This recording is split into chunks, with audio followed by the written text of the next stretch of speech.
Hello everyone, আসসালামু আলাইকুম। আজকে আমি তোমাদের সাথে দারুণ একটা জিনিস শেয়ার করতে যাচ্ছি, সেটা হচ্ছে পাকোড়া মিক্স। এই পাকোড়া মিক্সটি দিয়ে আমরা যে কোনো ধরনের পাকোড়া, বেগুনি বা যে কোনো ধরনের ক্রিস্পি আইটেমস তৈরি করতে পারি।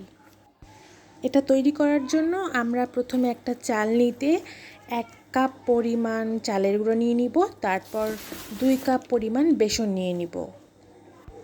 এরপর আমরা নিয়ে নিব 1 কাপ পরিমাণ ময়দা। এর মানে হচ্ছে আমরা বেসন, আটা মানে চালের গুঁড়া এবং ময়দার মধ্যে অনুপাতটা রাখবো 2:1:1। তো এরপরে চালুনিতে এই জিনিসগুলো ভালোভাবে চামচ দিয়ে মিক্স করে নিব।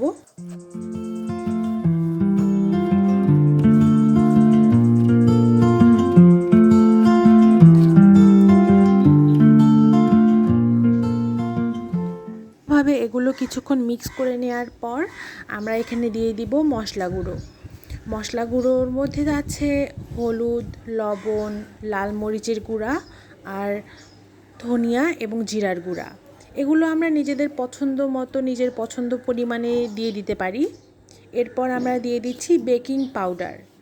বেকিং পাউডারটা আসলে আমাদের পাকোড়াগুলোকে ক্রিস্পি করতে অনেকটা বেশি সাহায্য করে। তো আমি এই যে তোমাদেরকে আমার বেকিং পাউডারের প্যাকটাও দেখিয়ে দিলাম। এরপর আমি সবগুলো উপকরণকে একসাথে খুব ভালোভাবে চেলে নিয়েছি। চেলে নেওয়ার পর দেখতেই পাচ্ছ অনেকগুলো দলা দলা অংশ চালুনিতে থেকে গেছে। ওগুলো আমরা হাত দিয়ে খুব ভালোভাবে ডলে ডলে ঝরিয়ে নিব।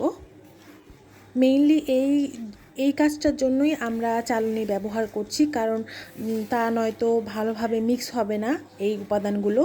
এখানে একটা গুরুত্বপূর্ণ টিপস তোমাদেরকে দিতে ভুলে গিয়েছি, সেটা হচ্ছে আমরা প্রতি হাফ কাপ মিক্সের জন্য 1/2 টেবিল স্পুন পরিমাণ বেকিং পাউডার ব্যবহার করেছি।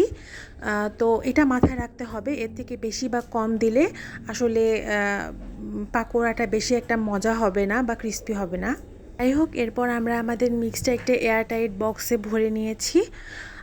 এটা আমরা প্রায় 1 মাস থেকে 1.5 মাস পর্যন্ত সংরক্ষণ করে খেতে পারবো। বারবার আর মিক্স করার ঝামেলা করতে হবে না, জাস্ট পানি গুলিয়ে আমরা আমাদের ব্যাটার তৈরি করে নিতে পারবো।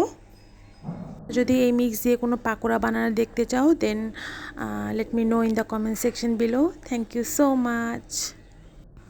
তোমাদেরকে তো বলতে ভুলেই গিয়েছি, আজকে আমার চ্যানেলের ফার্স্ট ভিডিও, সো ভুলভাল কিছু বললে প্লিজ ইগনোর করো আর আমার জন্য দোয়া করো। আমি আমার চ্যানেলে আমার নতুন নতুন এক্সপেরিয়েন্স বা এক্সপেরিমেন্টগুলো তোমাদের সাথে শেয়ার করব ইনশাআল্লাহ। সো আমাকে উৎসাহ প্রদান করার জন্য আমার চ্যানেলটা সাবস্ক্রাইব করে দিও। Thank you so much. Allah হাফেজ।